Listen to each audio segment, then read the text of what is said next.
Dan and Corey here, welcoming you into Libservative. The great fundamental issue now before our people.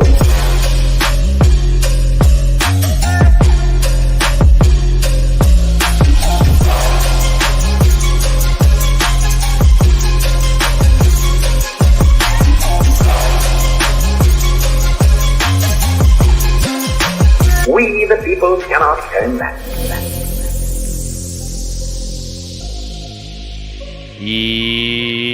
Yeah, welcome in to another rousing rendition of Libservative, intellectual idiots fostering political and cultural literacy. And probably this week, we can be the therapeutic release that you need to get away from this idea that the world is coming to an end. Seems like it just gets worse and worse and worse every week, but it doesn't, folks.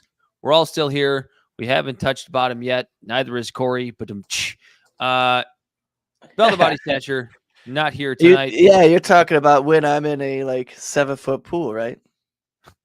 Exactly. God, you should not talk about your wife that way. That is absolutely an atrocious thing to say. I don't understand what you're saying. I'm talking about swimming. So I haven't touched bottom.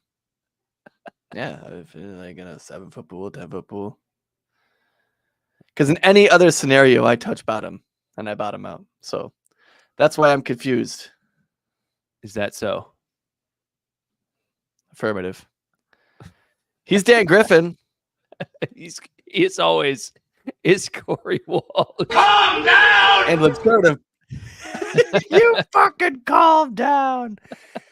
And Libservative podcast is very rude introduction platforms. Our website is libservativeshow.com. We can be found at Libservative on Facebook, YouTube, and Twitch. Instagram and Twitter at LibservativePod. Our TikTok videos can be found at Libservative Podcast, and you can reach out directly at libservativepod@gmail.com. And Dan, I'm reading that right now, and I'm thinking, fuck, when's the last time any of us even visited the website, let alone updated it? We have to stay woke. When's the last time any of us checked the goddamn emails? It doesn't matter. It just doesn't matter. We have a good enough time on this show. I feel like we've just gone apathetic to the point because we keep talking about doing this rebrand because I think we both subconsciously think, well, that's when we're really gonna fucking start going and getting at it. It's not. But we haven't even gone and get at it with the rebrand. What our listeners need to understand is that we're actually really fucking lazy. I mean, we could be doing so much better. We got kids. I got kids. I don't have kids. So what's my excuse? We got 2 puppies. Yeah, that's true. They need. Well, I have one young dog and one very old lady who I don't know how much longer she's going to be around, but hopefully longer than we're all thinking. She brings you joy every day, then just cherish every day. Before we get into, it was. That's why I ignored it. Because I'm a bad person. Makes sense. Before we get into the bad stuff. Because apparently that's just all our show is now. I got some good news for the people. Maybe most people around the country don't care. But Corey, our Detroit baseball Tigers are a game and a half out of a wild card spot. Never thought I would have said that 4 months ago. We're all excited for baseball here in Detroit. That's all I have. That's the only good news. We're all behind our baseball team. Go get 'em, Tiger. World Series bound and I thought that was the other one that we had where it's oh, can of Tigers, but I think that one's way up higher. Actually, no, I think that was in a different room. We don't even have that one loaded on this one, bud. In fact, there's a speech. We lost someone. Someone left when I started playing the song. I don't know. It was probably a Guardians fan.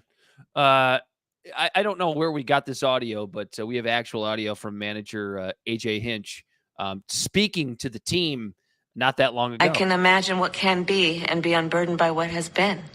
It's weird how much AJ Hinch sounds like Kamala Harris, but rousing speech. What that was? Corey, what did you learn this week? What did I learn this week? Was not, I guess, not to try to put up the banner because I had it at the same time I do. This is what happens when we both have control over the buttons on this show. I learned. Have you ever heard of the Battle of Blair Mountain? No, but it sounds like something that involves mountain folk, because there's because the word mountain is in it, with very few teeth and one of those like prospector hats. Oh, shit. Am I close?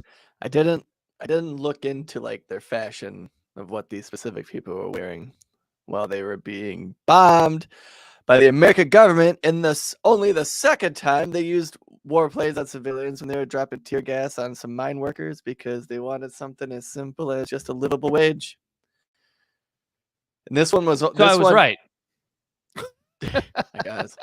But yeah, this one only took place like 3 or 4 months. Well, so wait, so the Tulsa massacre happened in what, June or July? Well, it was somewhere in the midst of between April and July is what we'll say. I'm going to give myself a nice wide berth here so that way no one can say that I'm wrong. But this one happened in September. And there was workers, they were sick and tired of having to work all these long hours and not getting paid in actual real money, but like that, I forget what they call it. It was like script pay or something like that, where they could only spend it at the stores owned by the mining company. And you remember hearing about that type of shit? Yeah, but not like Peter, just don't continue. you call me because I can't go. I owe my soul to the company store. Like there was a whole song about it. Everybody knows that song. It's just bullshit. Anyways, Scarborough. yeah, it was like a part of like you probably know the story because it was part of the whole Cold Wars where the original redneck term came from, where it was like they were rednecks because they were unionists and they were trying to fight for the working party and stuff like that. And I just found it interesting, just as much as being something to be proud of. Yeah, I find it interesting that within the same year, our government used planes on American citizens twice. And that's what I learned this week. I already knew about one of them. And I remember hearing like wafts, like the Blair Mountain, like I watched, there was a PBS documentary about the coal mines in the 70s when they were like at it again with them. Why are you playing Yankee Doodle? It's not July 4th. It's the American of taking it to the man and using getting the fucked military by the man. Using the military on our own citizens. That's his American. I don't understand, pie, bud.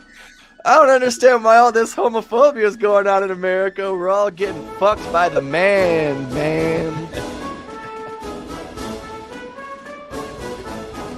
Anyways, we lost everybody. I don't know if it was my joke or if it was you playing Yankee Doodle on a date that is not July 4th, even though every day is Freedom Day in America, brother. Those damn leftists just left the show. Yeah, so I found out 2 times in 1 year the American government decided to bomb American citizens, and one was a black group that was actually richer than the white group at the time.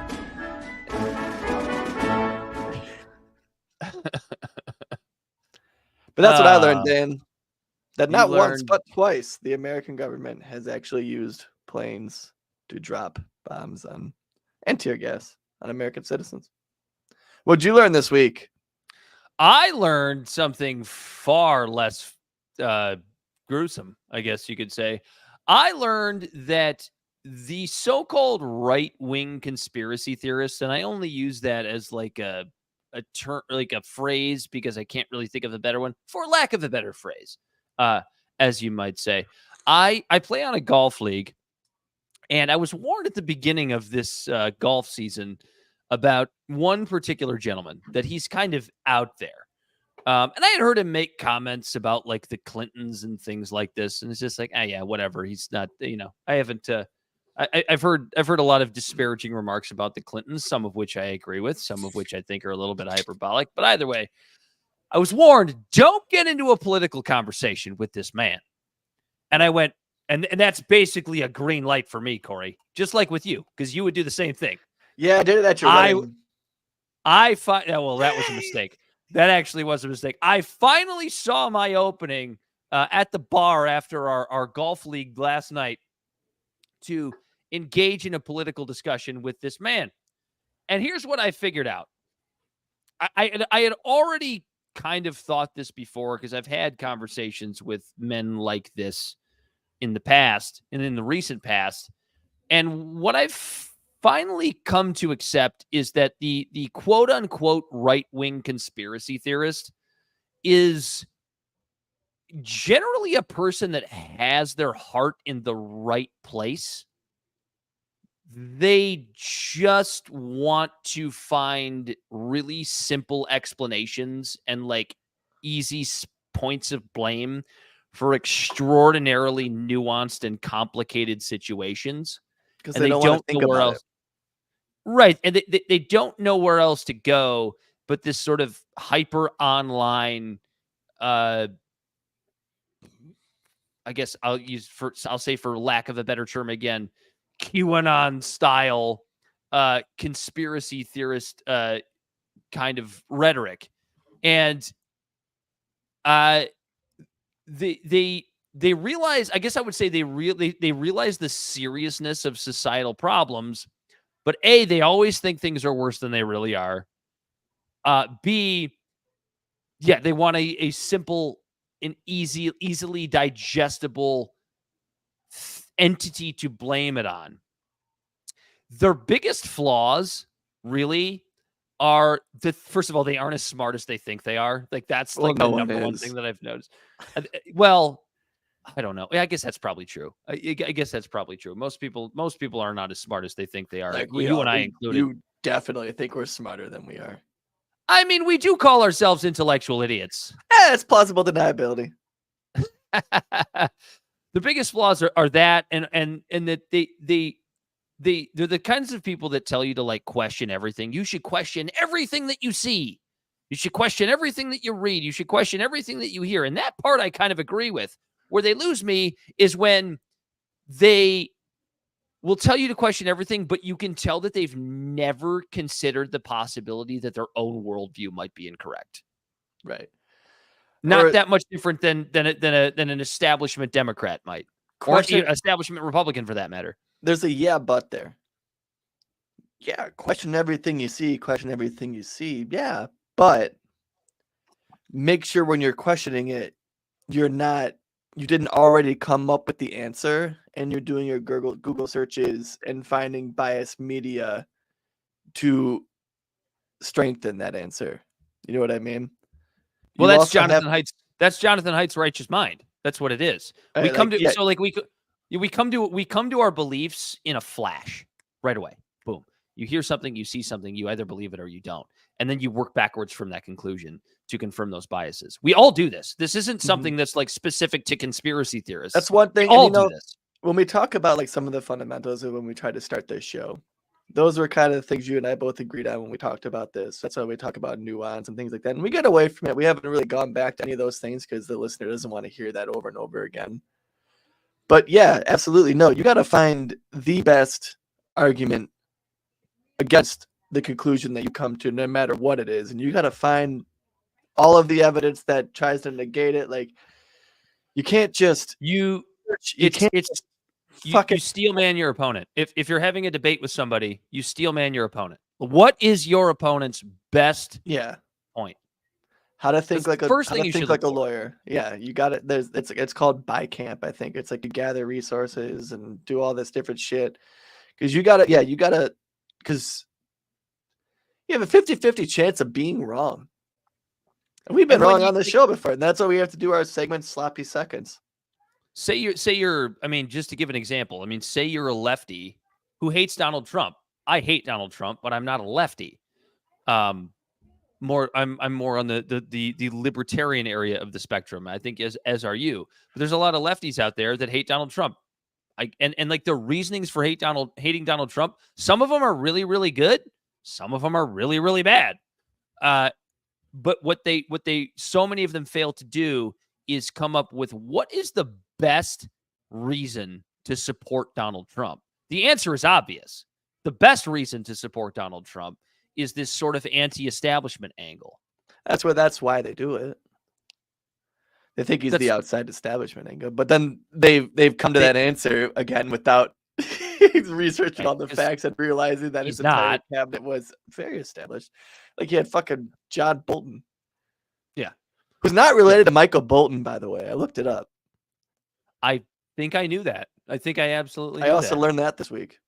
They're not related at all. No. Wow. I learned this week.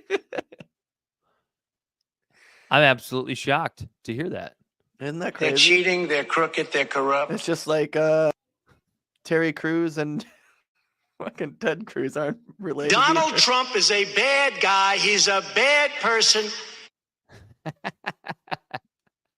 What do you got next for the audio? I mean, that's all I had. That's all I had for things learned. I know.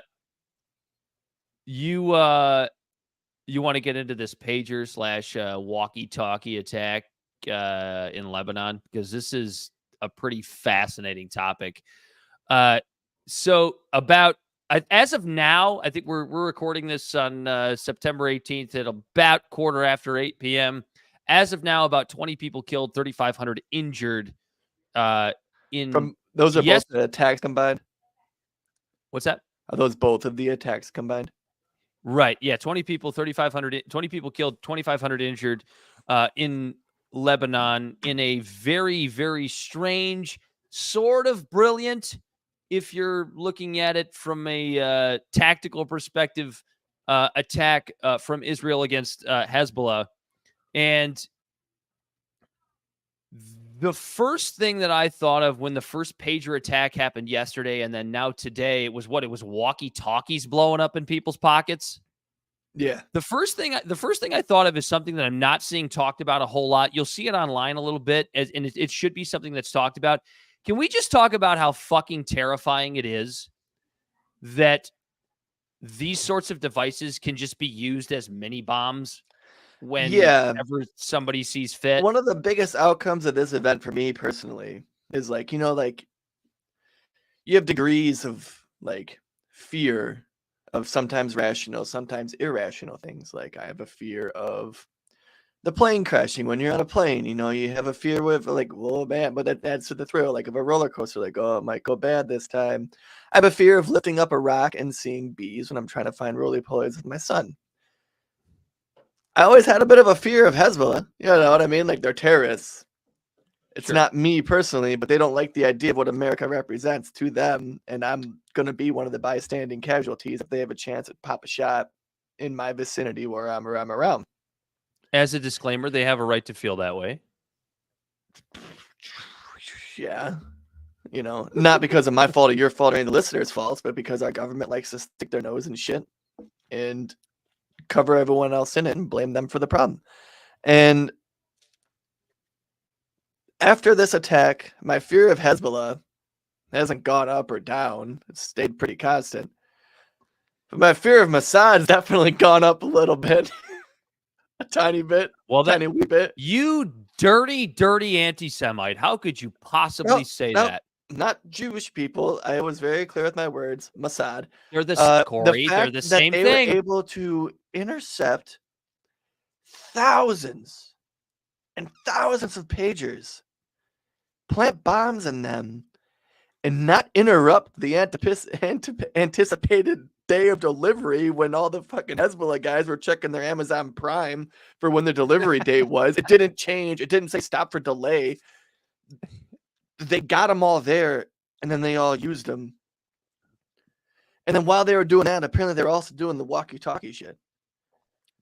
And it's like, obviously, I think war is bad. There was children killed during these attacks, and it was fucking, like, it was scary. The precedent set. Like, now are we going to see Ukraine trying to do this shit to Russia, and that shit's going to go blow back on us? I think about all the workers for this company of the pagers that were used, because no one's going to buy those fucking pagers anymore. So, like, all those people are losing their jobs. This gives a door open. Since the West did it first, now other sectors of the world can also pull weird shit like this and then not expect to have a international criminal court case. This is essentially a terrorist attack, but because we're essentially on the same side, we're the good guys and they're the bad guys, and it's fucking weird. I don't like it. And then they did it again with walkie talkies. Mm. You know, and it's like apparently all of these devices were delivered sometime in January or March. I don't remember the exact time, but they've had these devices for a while. And yeah, I mean, this is just an example of cognitive dissonance. This is just an example of, and then there's no way you can say that this is anything more than an act of terror. Now maybe you can justify it and say, well, it was an act of terror against the terrorists. And all I would respond with is, there was a lot less collateral damage versus just a hellfire of missiles. So like I understand that. You know what I mean? Like before they were just sending missiles just into fucking random places and hoping for the best. This one seemed way more coordinated. I mean, without trying to sound like I'm advocating genocide, it's a step in the right direction. But it's still kind of fucking scary. Like, fuck. Like, we're talking about private companies making, even though they are terrorists, but terrorists in the eye of the beholder. We're talking about a private company making a private transaction and then it being used. I don't know. It's weird. It's weird. I think it's wrong. Ultimately, I think it's wrong. I'm still. I go with the Noam Chomsky idea of minimal moral integrity. Can we get to this point of minimal moral integrity? Because right now we play this game of moral equivalence, and it's essentially this game of like, well, if they weren't terrorists, this wouldn't we would have never had to do this. If Hamas and Hezbollah and all of these places, whatever, if they in Iran would stop funding these places, if they would just go away, we wouldn't be forced to do this. Well, if you look across at the other side, places like Iran and Hezbollah and Hamas are saying, well, if Israel would just go away, we wouldn't have to do this, right? So, like, whether or not whoever you think is right and wrong in this, what seems to us to be an unbelievably stupid conflict, this stupid. Can't we all just get along? Clearly, we can't. It's more nuanced than that, but you can't sit there and say, as Noam Chomsky would say, you can't sit there and go, it's bad when they do it, but it's okay when we do it. If it's bad when they do it, like imagine if Hezbollah had been able to do this to the IDF. Imagine if Hezbollah had been able to intercept 5,000 pagers or cell phones or whatever device you want to say that the IDF was using and had detonated them all at once. Imagine what you would be saying about that right now. If it's wrong when they do it, you call them terrorists. It's wrong when we do it. Yeah. No, we're supposed to be the good guys. And I don't have an answer. We're not defending Hezbollah. Hezbollah sucks. They have backward ass theology. I'm going to tell you right now, Corey, that disclaimer isn't going to mean anything to the pro-Israel crowd. It's not going to mean anything. I don't care. How often I would say they don't mean anything to me, but then they would really take that offensively. But like I don't care if someone disagrees with me because I have this basic set of principles. Like, what are you going to, oh my God, he thinks if we kill children is bad, but he also thinks when Hezbollah does it is bad. What a piece of shit. Babies dying is a bad thing. Wow, what a piece of shit. What an asshole. Bet you he's fun at parties. It's the whole idea of, Israel doing we have to genocide them before because they're trying to genocide us. It's like, what are we talking about here? Like what's the vibe check? Whether or not you're invited to the cookout. You want to see the most I'm definitely not invited to the bar mitzvah. You want to see the most sadistic reaction to this event that I was able to find on the internet? Yeah, why not, Dan? Michael Rappaport, the man who has completely fucking lost his mind. This was his video that he threw out on Twitter or X just yesterday following the event. Beep, beep.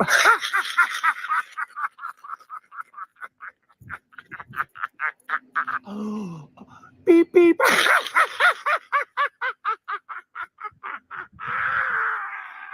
Beep beep. Imagine being that excited about people dying. Well, only 12 have died, but like a bunch of them were like just innocent bystanders. Dying, maimed. I mean, whatever. You're talking about a roughly Like- 3,500 injured at this point. Imagine being that excited. And then you also have Konstantin Kisin, Right. who I actually mostly like, but he's unbelievably pro-Israel, tweeting out I'm not even going to show it, but tweeting out the guy from the Matrix and saying, "What use are 72 virgins when you have no balls?" Because a lot of guys did lose their balls on this one. It's really hard not to view that as is Xenophobic? Islamophobic in some ways. Yeah, it's like, come on, guys. Like, what are Well, we we said doing it on here? the show before. Once like October 7th happened, it was like 9/11 all over again. We're allowed to hate brown people again. That's right. We are allowed to hate brown people again, aren't we? That's Yeah. like that's allowed in the mainstream. That's pretty interesting. What's interesting But is also like this. not hate them because we need their vote. That's right. So That's it's right. tricky. Mm-hmm. It's very tricky, isn't What do you it? do? How do you justify that defense? Well, what's interesting is there early reports coming out of Lebanon here. Obviously, not as many people died, but there are some like comparisons to 9/11 as far as like the This is the the collateral fear that- damage. just the fear Could that you this is imagine? causing. Yeah, Beepers- you got a device in your pocket. You think it's going to explode at any moment, because originally they thought it was like they were just overheating the batteries. But obviously that's not true, because if you feel a fucking phone in your pocket and it's getting hot, what are you going to do? You're going to reach in, you can take it out of your pocket. So clearly that isn't what it was. No, they was put supposed to be these devices a to explode. charge in each individual one, yeah. And it's wild too, because like then you get it, then you start to get in the tinfoil hat stuff. When these beepers were first purchased or Every whatever. time. The American Medical Center of Beirut said they were switching to new beepers. And then on August 23rd or August 29th, they switched over to a whole different beeper system. And then this shit happens. And America goes, we don't know about this. We don't know anything of. Oh no, dude. I can't remember who it was. Who's the turd sandwich from the Blinken? American? Was it Blinken that said we know as much as you do when it comes to when he was talking to journalists? I think so. Secretary Anthony Blinken. Maybe it was Blinken. Maybe it was somebody else. I don't have it in front of us, and we don't have Bill here to check it for us. But yeah, it was basically like we don't know any more than you do when he was talking to journalists, and it's like, you're saying that you don't know any more than journalists do when you're, I mean, at this point, can we just say your number one ally is responsible for this attack? They haven't come out and actually admitted to it yet, although Netanyahu did come out today and say, I'm paraphrasing, these aren't his exact words, but something to the effect of, we have many more tactics that our enemies are not aware of.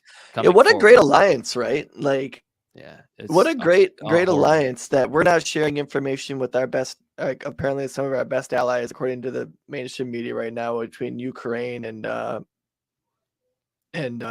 Israel. And they keep doing things and we just had no idea.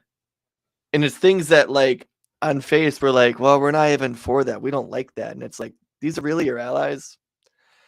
Like if I have a friend and then on he top keeps of it, trying Corey, to you bang can't my say wife every time we hang out, we're probably just not going to hang out anymore. It's like, dude, you're upsetting everyone. You're making everyone uncomfortable. Is that why we don't hang out anymore? You never even met my wife. To you, she's just a figment of my imagination. I have met your wife once many years ago. Mm-hmm. That's why Corey and I don't hang out. He's afraid I'm going to try to bang his wife. Corey leaves chat. Nah.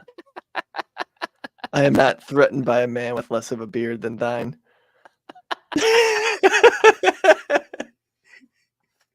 But that is Well, if any of the ZZ Top guys show up, it's like, hey, yo, chill, bro.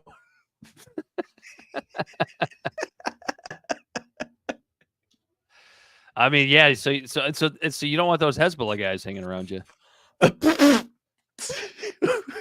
What, these nutless fuckers? Whoa! See, that's funny. These Nobody's guys are being ever been assholes. hip like that. Yeah, no, I don't. Anyway. I don't think I like this. I like it at least. I like it the same don't think I amount like as I this. like bombs being dropped on innocent people.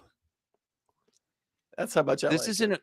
This isn't a very This obvious one's scary way. though. But this one, like, Much more. Yes. much more And we- tactical, less casualties, sure, but it's just scarier to me and technological devices being used on a mass scale for something like this. I think Yeah, that's because why you I have like one. it. You have one right here that you carry around in your pocket every Yeah. goddamn day. Well, no, they Like, stopped using those because they were like, "Oh, satellite, they might be able to track us. Let's use pagers." Obviously, they've never seen Boom. The Wire. I gotta go back and watch The Wire again. Yeah, it's a pretty good show. Calm down! This is some fucked up shit. That should be a new segment of our show. Just this is some shit. Then we would never stop talking if everything is fucked up shit. We try to make humor out of these things, but it's tough sometimes when people are dying to make it funny. Do you have any closing thoughts with regards to terrorism being okay when the good guys do it? Look at that. Our Tigers are up 4-1. I love it. Oh, Dad, you know what? I went on a little rant and I'm satisfied with it. I don't need to filibuster to try to add more content. Don't get bogged down by all the haters out there. You know, if I learned anything from Kamala Harris, it's to not filibuster. Because now, what people perhaps had never seen before can be seen to know what's possible. Thanks, Kamala. That's the perfect example of a filibuster. Because, Dan, a filibuster is when you ain't got nothing to say, but you just want to keep talking. You could just keep going and going just to fill the dead air because you don't like the sound of absence. It's just bullshit. Of sound. And no, I'm just kidding. I'm just trying to filibuster right now. You think you just fell out of a That's all I coconut was tree? doing. And you're just spamming all the sound bites. God damn it. A second attempt on Trump's life, Corey. That's our second. Fuck yourself. That's our second big topic of the evening. A second attempt on the life of Donald Trump. Alleged at this point, but I think it seems pretty obvious why. Yeah, I don't somebody think the guy was yeah. just cleaning his rifle in a bush. No, yeah, for 12 hours, just sitting there for 12 hours, cleaning his It's like, rifle. I just want to with camp on the sticking golf through a course and fence. bring in my gun to protect myself. Yeah, not good. Ryan Routh, the gentleman that allegedly was trying to murder Donald Trump this time. Interesting stories continue to come out about this guy every day. Like, he was a staunch defender of Ukraine. The fact that he went to Kiev to recruit international recruits to send to Ukraine. Yeah, like mercenaries. No, they weren't even mercenaries. They were volunteers. He's just trying to get people from all over the world to volunteer to fight for Ukraine. And he's a guy that nobody took seriously. But what I will say is this, and I'm going to give No credit wonder to why he Dave loved Smith. Nikki Haley. I'm going to give credit to Dave Smith for bringing up this point, because this is not an original thought of mine. I just thought it was interesting. When you look at Ryan Routh's political and geopolitical affiliations, they weirdly seem to line up. I'm going to sound like a conspiracy theorist here, so take it however you want. They weirdly seem to line up with the CIA and the FBI. Oh, and their like establishment and the way they were swaying. Find that. I mean, that's at least interesting, is it not? I honestly, yeah. And remember, Biggest caveat right now. Correlation is not always causation. Of course not. It's not proof of anything. And again, Dan, this is why we need to make tinfoil hats for our show when we just try to speculate on things like this. Yeah, well, this one came from Dave Smith. This wasn't an original thought of mine. But when he said that, I went, "Oh yeah, that is kind of interesting." Because it's interesting and it makes you think at the very least, because when we talk about conspiracy theories, we always talk about the ones that are, we use as my new buddy Kevin from the golf league would say, we always use the You said his name. theory of it's fine. Nobody's gonna know. I could be making up a fake name, Corey. You don't know that his name was really Kevin. Yeah, I was totally a fake name. Of it. It's totally a fake name. You said it twice. You use the theory of probabilities when it comes to conspiracy theories. You can kind of siphon out which ones are good, which ones are kind of plausible, and which ones aren't. When you compare, for example, the likelihood that Epstein was actually murdered and didn't commit suicide versus like whether or not 4 states, 40 districts, and like 30,000 people needed to be involved in an election being stolen. Like, you weigh those two things out. Which one do you think is more likely? This is one where it's kind of in the middle. I don't think that many people would have to be involved in the quote unquote deep state to be trying to take out Donald Trump. Well, I mean, we know that the government constantly infiltrates different groups and tries to radicalize them, and it happens on the left and the right. We know that the government spends $650 million in the last 10 years on informants of trying to get people to be agitators and stuff like that and get other people rabble roused. We saw what happened to our governor with the kidnapping. You could throw out names like Mickey Windecker, who was infiltrating BLM and trying to get them to do crazy shit like attack cops and stuff. We could talk about Ray Epps, who was on the right with the MAGA movement on January 6th, trying to get people to go in. Like, the government, it's not like they're not known for doing these crazy things. So that, like, when it comes to the probability, like you're saying, it does add to it. But my conspiracy theory about this second attempt on Trump is the fact that this guy, tinfoil hats, we need them. The guy used an AK-47 with the serial number scratched off, and he spent time in Ukraine. I don't know. That just seems a little fishy. Trying to get people like avidly for Ukrainians to fight and get people to help Ukraine fight the Russians. And one of the biggest. I don't know what he said at the end of that sentence. I don't think he knows what he said either. Shut up, Trump. You okay with that stance, you prick? Well, that's what's weird. That's what's weird. I want people to stop dying. This is another unoriginal thought that I stole from Dave Smith, because I think this one was good too. Why the hell is Trump doing this weird thing? And JD Vance is kind of doing it too, where you're not supposed to use weird when you're talking about Republicans these days because it gets people riled up. But why are they doing this weird thing where they're talking about how it's like the rhetoric of the left that is causing people to do this? Why are they not like completely diving into the deep state is trying to kill me? Why would they not completely dive into that? Because they don't want another Haitian immigrants are eating cats fiasco.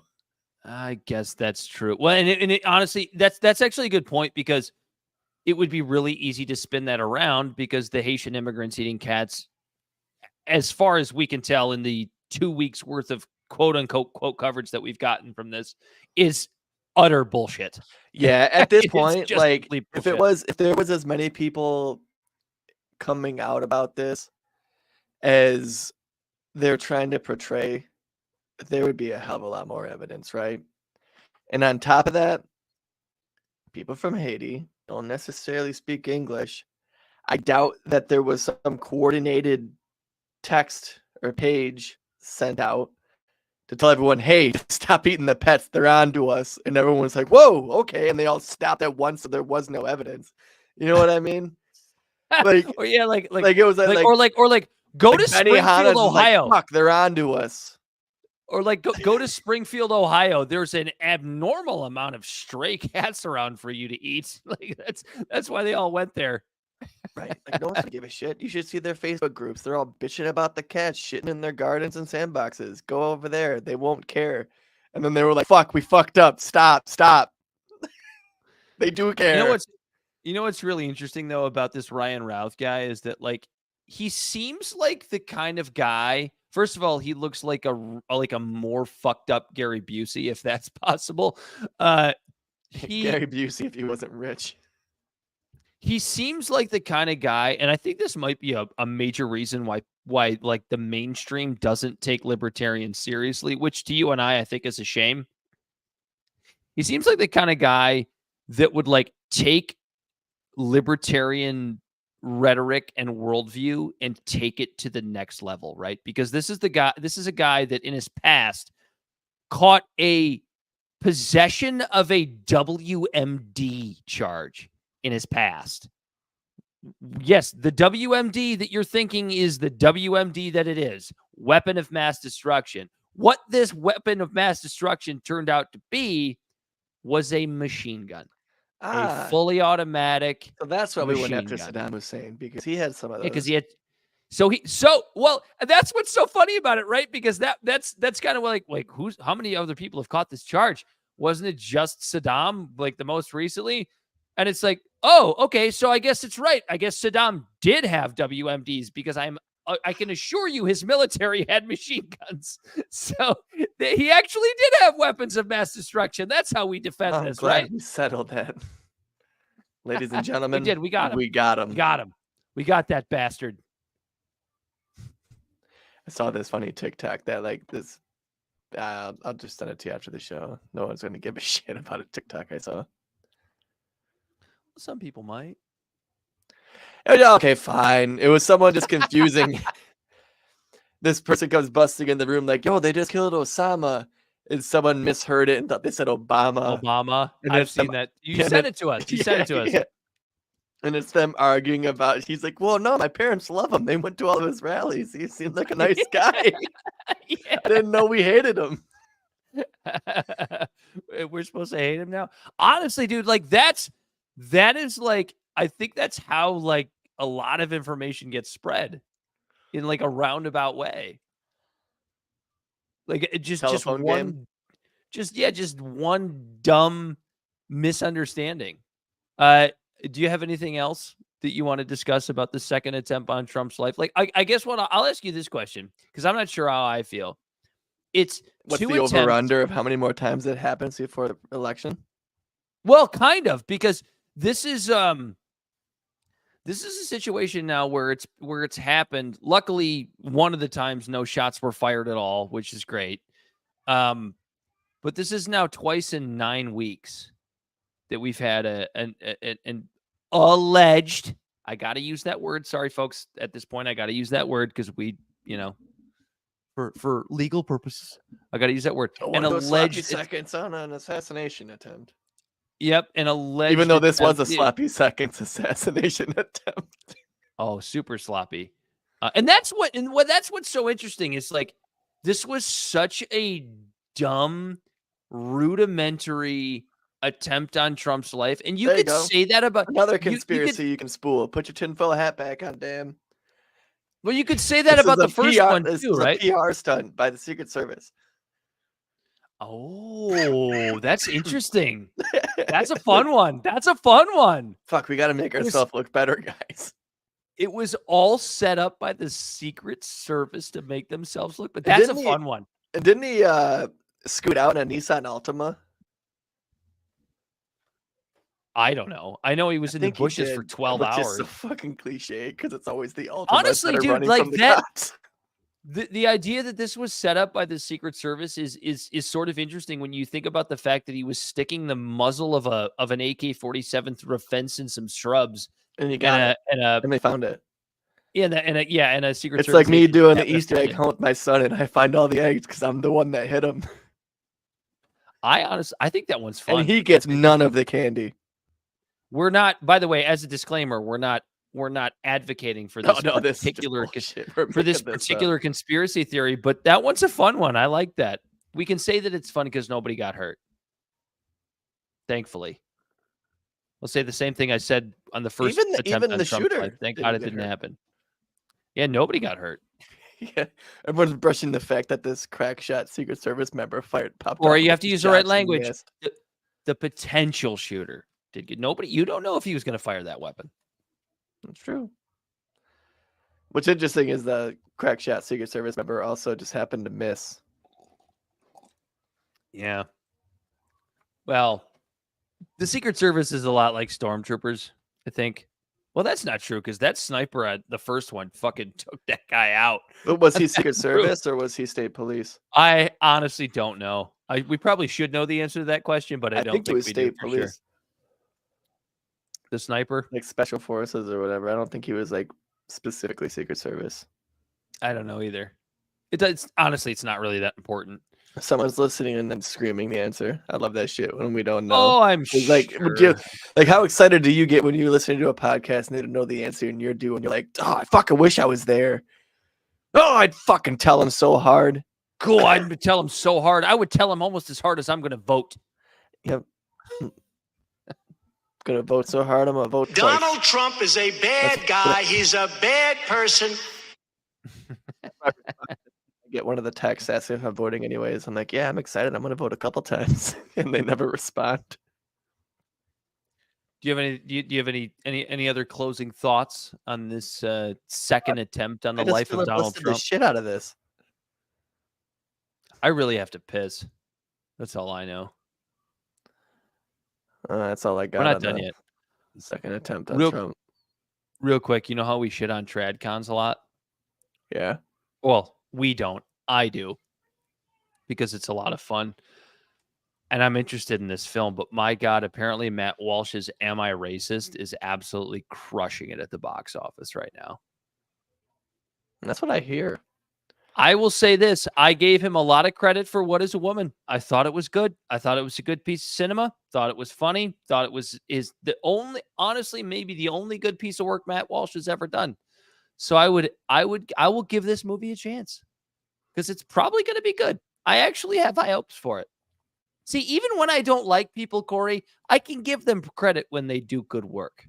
I can separate the work from the person because Matt Walsh is absolutely a piece of shit. However, he did one good thing so far, and maybe two now. Yeah, like Elon Musk. Like, fuck, is he annoying? But goddamn, is Starlink cool as shit.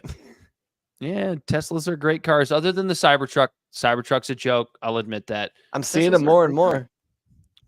I have seen more than a few recently in the Detroit area here. By the way, our Tigers are up 4-1 in the top of the fourth. Let's go. Let's fucking go. We're all behind our baseball team. We're all behind our baseball team. Shall we move on to? Do we have any? We don't have any other big topics, I don't think, tonight. JD Vance, just floundering. JD Vance. I will admit to our audience, to you, to everybody that watches our show, prior to Trump picking his vice presidential candidate, I sat right here in this seat in front of this microphone on this very show. And I said that JD Vance would be a fucking fantastic political choice.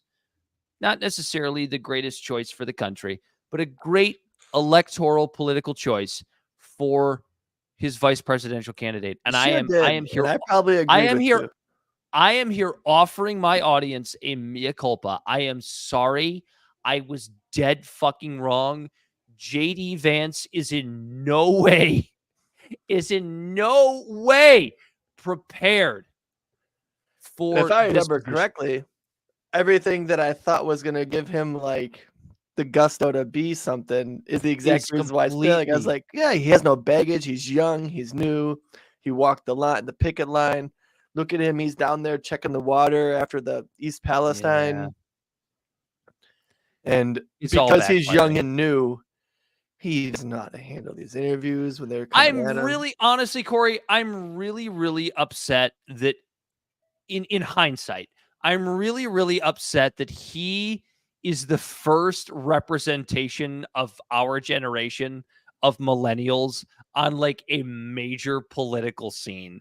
He is not ready for this. He is not doing a good job. One that's being like that was sort of embraced by like an establishment, whether it's the Republican establishment or the Democratic establishment. Because I could say like Tulsi was on the major scene and she was actually doing a pretty good job, but she was completely just kicked to the curb. Tulsi a millennial? I think Tulsi. I think she's. If I'm 30, I think she's 39 40. Now.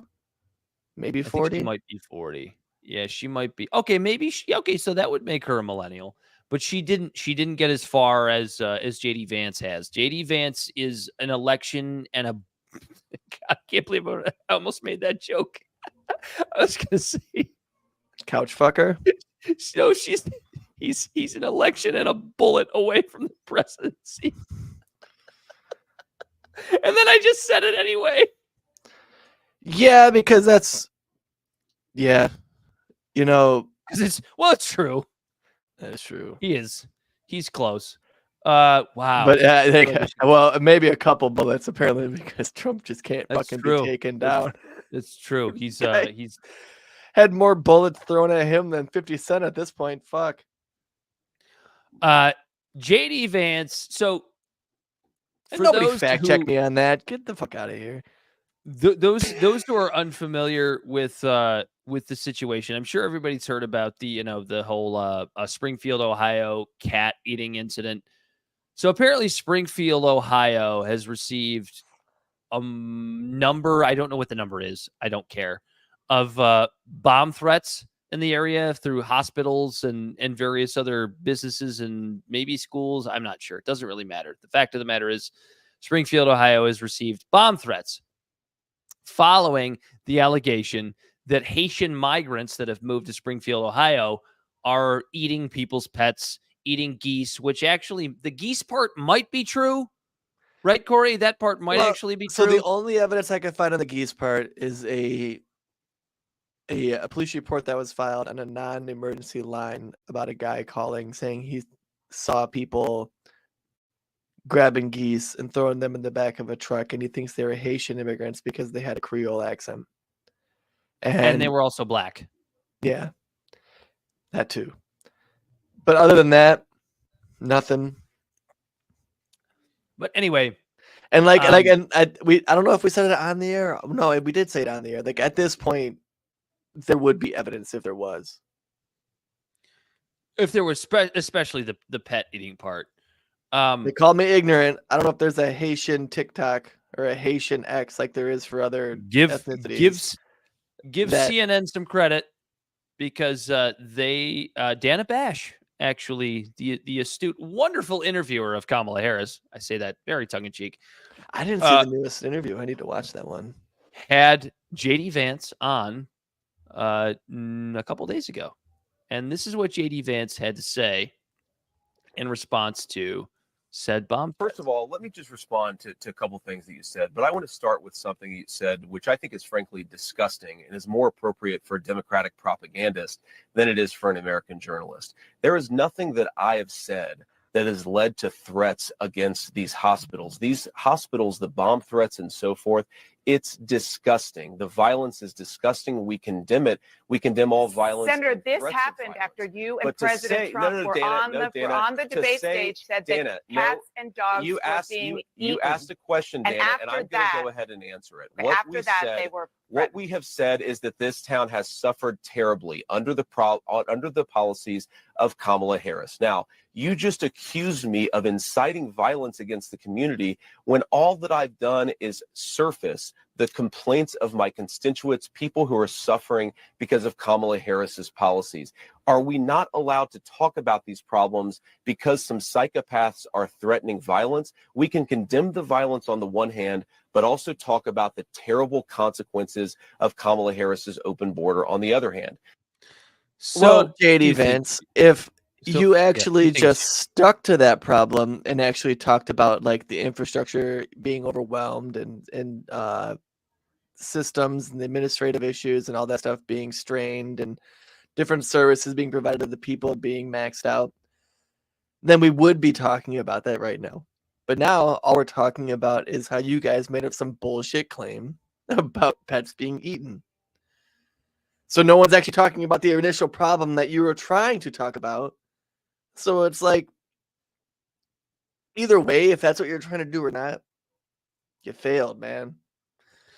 And not to mention, Corey, you don't think that the fact that Springfield, Ohio, following the debate, that's the number one catalyst, right? Is following the debate when Trump said, that cats and pets are being eaten. You don't think that has anything to do with the fact that suddenly this small-ish town in Ohio is suddenly receiving bomb threats? You don't think the fact that you put this town into the spotlight in a negative way has anything to do with the fact that this town is suddenly receiving bomb threats? Not to mention, he comes out and he talks about, quote unquote, the policies of Kamala Harris. Disclaimer, as we always have to make on this show, Corey's not a fan of Kamala Harris, nor am I. But let's look at the facts here. Kamala Harris is not the president of the United States. Now, you can try to make ways to tie her to the Biden administration, because obviously she's number 2 in that administration. But he doesn't do that. He does this very clunky thing where Kamala Harris is responsible for Haitian migrants somehow being in, quote unquote, overwhelming Springfield, Ohio. We can't speak to whether or not that's happening or not. However, it just goes to show the point that I made before we started this segment, which is that J.D. Vance is in no way ready for this position. He's not ready for this kind of spotlight.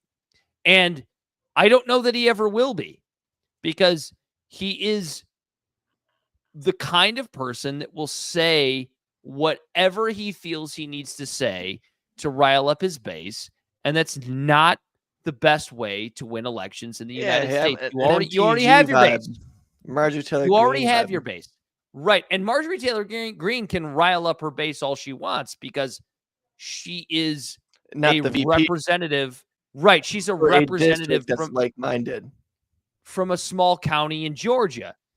As a vice presidential candidate, she couldn't do that, nor can J.D. Vance.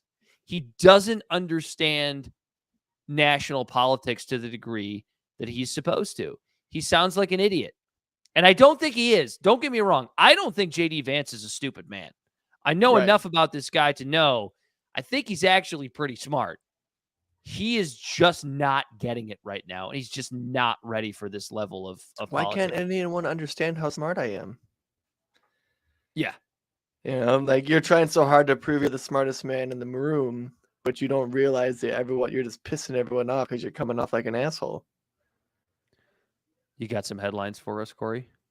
I got a couple of headlines for you. I gotta find the music. It gets buried in here somewhere. Where the fuck is it? I gotta reorganize this shit. Here we go.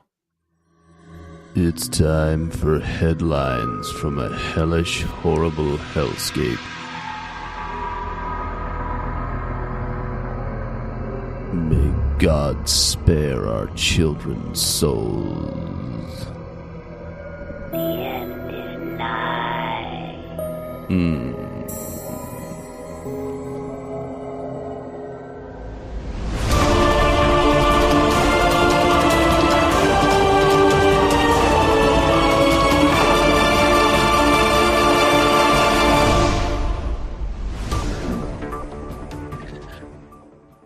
Trump hates Taylor Swift. That's it. That's one headline. It's just he truthed it. He hates her. He hates her, folks.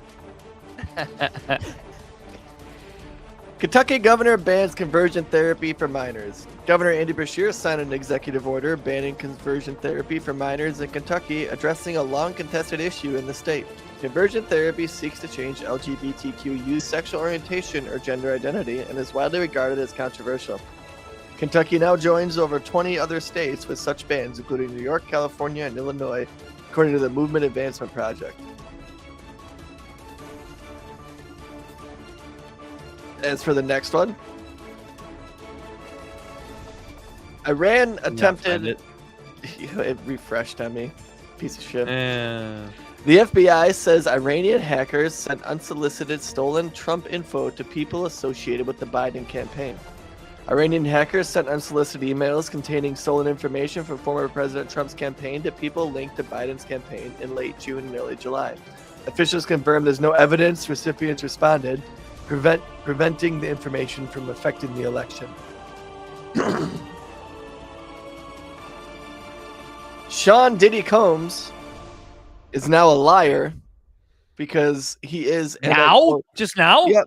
Yes, because as I quote, he once said, "Can't stop, won't stop," but in fact, he will stop and has to stop because he is in prison, and they are not going to give him bail because of a flight risk. More Americans now than ever get their news from TikTok as a growing share of Diddy was great and get him to the Greek. A growing share of U.S. adults regularly get their news from TikTok, a trend driven by a surge in the platform's popularity among adults under 30, according to a new analysis from Pew Research Center. How about the fact that Tucker, just to add to that, Tucker seems to be getting like boomers and older Gen Xers into podcasts now. Have you seen this? Yeah, because everybody loved Tucker. They followed Tucker Carlson from Fox News, and now they're like, "Well, what time is it on? Where do I download what's a podcast? How do I download it?" I know. Trying to get my dad to understand what podcasting is and show them to him is actually quite a challenge. For the first time since 1996, the Teamsters are not endorsing any president. And the Teamsters memberships back Trump over Harris by nearly a 2-to-1 margin. Even though their president was at the RNC? Mm-hmm. Interesting. He's not backing them. Iconic kitchenware brand Tupperware is filing for bankruptcy. Interest rates are down. Tupperware, a food storage container maker, has filed for bankruptcy in the U.S., aiming to protect the brand and seek a buyer. The bankruptcy filing allows Tupperware to restructure debt while it continuing to serve customers and pay employees. That's weird because people still use a shit ton of Tupperware. Or did Pyrex just corner the market? Because I do love me some glass Pyrex. Dude, yeah, Pyrex is definitely the superior. And then you have to make sure it's real because it's like some of it's fake and it'll break when it's not supposed to. Whatever happened to the Pampered Chef? Oh, it's around. You just need to find a Pampered Chef representative. It's because Pampered Chef is like what is that? Scentsy candles or Scentsy oils, and yeah, where it's basically or Mary Kay. Let's be honest, it's basically just a Ponzi scheme. Yeah, that provides pretty decent product. It's not a pyramid scheme. It's an upward. It's a downward funnel.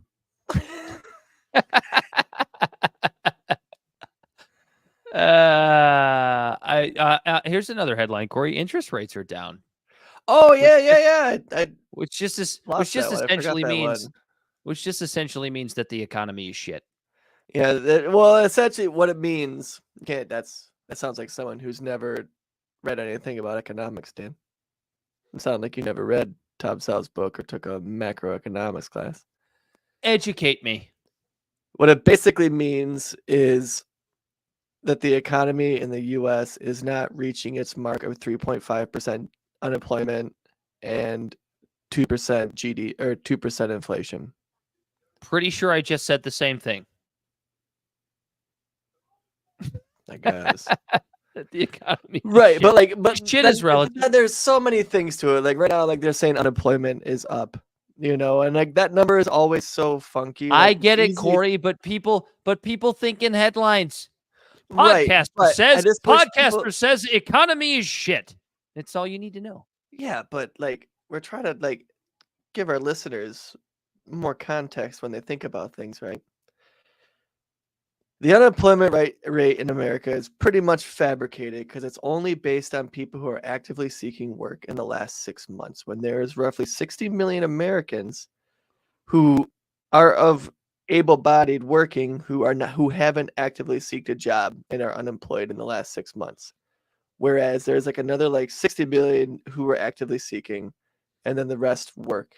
I think that's what the numbers are roughly. I don't know the people actively searching, but whatever 3.5% of the country is, right? So I guess you could Google that. But it's 3.5% of people either actively seeking work. But the worker participation rate in our country is super low, where the economy could be ticking along, and that same number is metrically used even during when the economy is doing great and there's only like a 2%, 3% unemployment rate. There's still a vast amount of workers who are unemployed, who are just not actively seeking a position in the workforce. Whereas the economy could be doing great, and if all of them decided to work or look for work, or even half of them did because the economy looks so good, the unemployment rate could potentially double. So it's a funky number. It's a number that's used when it's to the benefit and then not used when it's against the benefit. And then the inflation, which apparently they see it like, I don't know if what's inflation rate right now? Is it still around like 3%? The unemployment number is probably what scared them. Could you look up the inflation number right now real quick? No, because I don't care. Oh, okay. Well, I guess that's the end of this conversation then, because I don't know what else to fucking say. I would if I didn't have to piss so bad. But no, it's quote unquote inflation is down. But I know what you're saying, because but even that number is funky because there's core inflation and then there's regular inflation. And not to mention everybody misinterprets what inflation being down is. All it essentially, because inflation is cumulative, and all it really means is that prices aren't going up at the same rate as they were before, but they're still going up. Right. When inflation is down, yeah. Yeah, down. Yeah. Pretty much. Yeah, because there's no baseline. The baseline, like the 2% baseline this year is a hell of a lot different for the value of the dollar versus the 2% baseline, what it was fucking 4 years ago. Boy, I hope he's qualified. We're still paying more, but inflation could be the same because it's still just bullshit constantly going up. All right, listen, Scarborough. I'm not going to take advice from a guy who a week before the debate said that Biden was cogent and was at the top of his game. Do you feel like he likes? I think about that a lot. I don't think about that a lot, but I've thought about it enough to where I'm like, do you think Joe Scarborough sat somewhere and was like writing words down of like, how do I describe Joe Biden? And like it took him like an hour, 2 hours. He threw out like probably took him 2 minutes. He probably just you know what he typed in? He just typed pages in of a legal pad. He just typed in smart thesaurus. And then found a word that was equivalent to smart. And he's like, oh, cogent sounds good. I haven't heard anyone use that word in a minute. What a word. What a word. It's just bullshit. These idiots. Libservative Podcast is found on all social media and podcast platforms. Our website is libservativeshow.com. We can be found at Libservative on Facebook, YouTube, and Twitch. Instagram and Twitter at libservativepod. Our TikTok videos can be found at Libservative Podcast, and you can reach out directly at libservativepod@gmail.com. Subscribe today. For the absent, you did. For the absent, Dan Bell the Bodysnatcher. He as always has been Corey Walsh, and he's Dan Griffin. This has been Libservative, intellectual idiots fostering political and cultural literacy. And until next time, we are out of here. We're all behind our baseball team. Go get 'em, Tiger. World Series bound and picking up steam. Go get 'em, Tiger.